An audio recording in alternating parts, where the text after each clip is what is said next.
Hasan el-Basri deyir ki, kim dünyanı sevərsə və dünya onu sevindirərsə, axirət sevgisi onun qəlbindən çıxar. Yəni, dünyanı sevən ola bilməz ki, axirəti sevsin. Ola bilməz. Dünya meyl edən axirəti unudar. Axirət nemətlərini unudar. Ona görə Əməvi xəlifələrindən biri Əbu Hazim rahiməhullah deyir ki, nəyə görə biz dünyanı sevib ölümə nifrət edirik? Deyir ki, ey əmir-el-müminin, ey müminlərin əmri. Çünki siz dünyanızı təmir etdiniz, axirətinizi xarabaya qoydunuz. Və mümkün deyil ki, təmir olunan bir yerdən xaraba olan bir yerə köçüb gedəsən.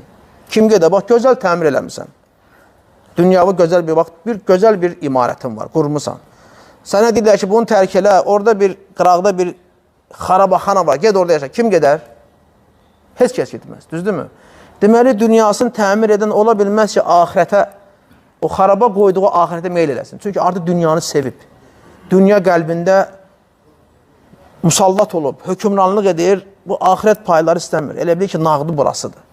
Naz nemətlər onu aldadıb və dünyasını xarabaya qoyub. Əməl sahibi deyil. Dünya əhlin əməli olar, salih əməlləri olar, qardaş. Yox, dünya əhlanca nədir? Ləzzətlər, eş, işrət, vaxtın səmərəsiz keçirilməsi, pul var, hər şey imkan var, istədiyin edir. Salih əməllərdən uzaqdır. Axirətdə də nə maraqlıdır? Axirətdə fayda verən nədir?